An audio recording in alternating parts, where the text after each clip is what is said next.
It's 5 a.m. in the morning, and the cock is crowing somewhere in Lagos, but not here, in the swamp-turned-concrete affluent suburb that is Lekki. Getting exercise in, for some, has become as important as that first sweet cup of Java to others. And amid the hive of black SUVs, there's a growing breed of new early riser. Young and old, thick and thin, they beat the streets to their own rhythm and unique tunes.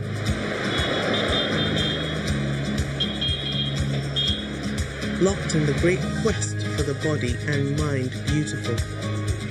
And today, to teach me a royal lesson, was Tony, aka the Body Alchemist. Popular wellness coach, tough, no-nonsense trainer, and self-professed foodie. An all-round nice guy, unless you're his sparring partner, of course. So let's sweat a little, eat, and eat some more today on Food Journey.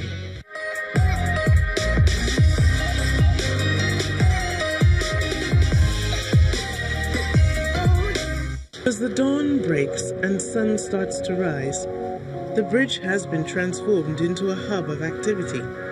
Cyclists of different types, and just people needing to get to work.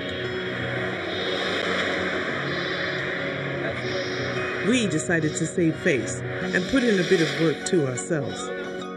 Tony really put me through the paces. I'm telling you, this guy takes no prisoners. He's tough. I'm glad he's not my trainer. After all of that, he did congratulate me. You did great. But I'm not coming back here with you again, Tony. No. Next time we'll do my style. Okay. Today was your style. We'll do my style later. We'll do a lot of martial arts. Exactly. So Tony, you're a trainer. I don't look at myself as a trainer. I call myself a wellness and lifestyle coach. Training is just one of the things I offer. Okay, great. So my apologies. So when you're doing the training part of your wellness routine with people, what kind of foods are you expecting them, or do you recommend that they eat for their mind and for their body? It really depends on their lifestyle, what it demands. Like if you have a very active lifestyle, if you're pushing lorries every day, definitely you need to replenish the energy by eating lots of carbs.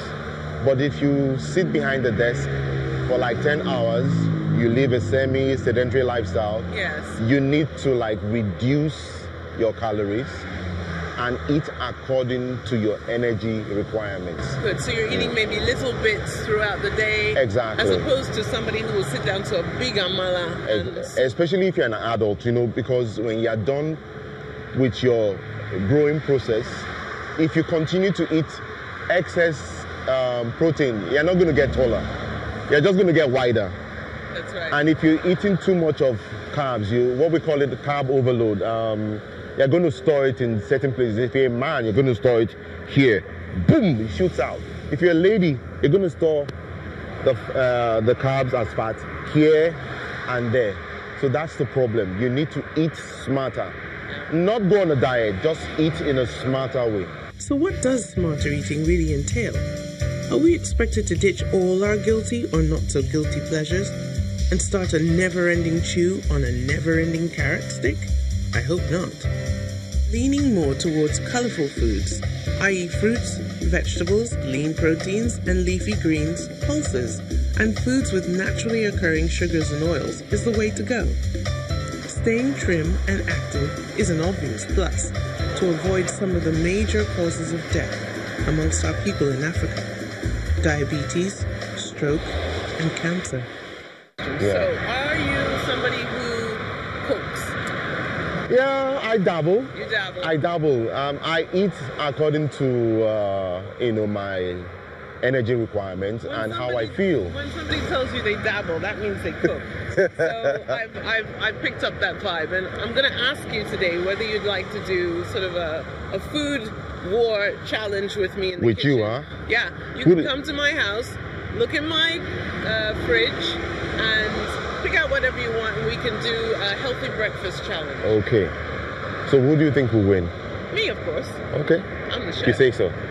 Yeah. But you know what? We need to ask some of our avid joggers and exercisers on the bridge some questions. Let's find one man and one woman to interview. Let's go. Let's go. I'm pumped.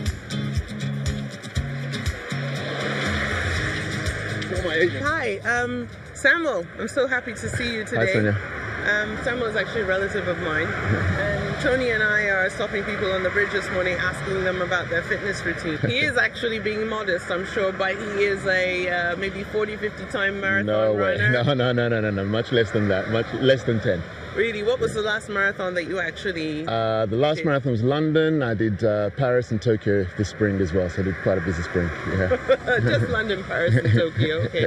Tony, it looks like we have a lot to live up to. Yeah. So, tell me, why did you decide to start running? Well, actually, my real passion is golf, and I was on a golf course one day with a friend, Toby, who I knew, a friend of his from Ghana, and I happened to let slip that it was one of my ambitions in life to run a marathon one day. Fantastic. Tell me a little bit about what you eat. For instance, did you eat anything before you came out this morning? No, I tend not to eat before I run, and then I would have water. If I'm feeling low energy, I might have some electrolytes, something with electrolytes in it. Maybe a Coke sometimes once in a while, but not really. I try to keep the sugar down. And afterwards, I then will have a vegetable fruit smoothie, 2 eggs. Typically, that's my breakfast, smoothie and 2 eggs. Fantastic.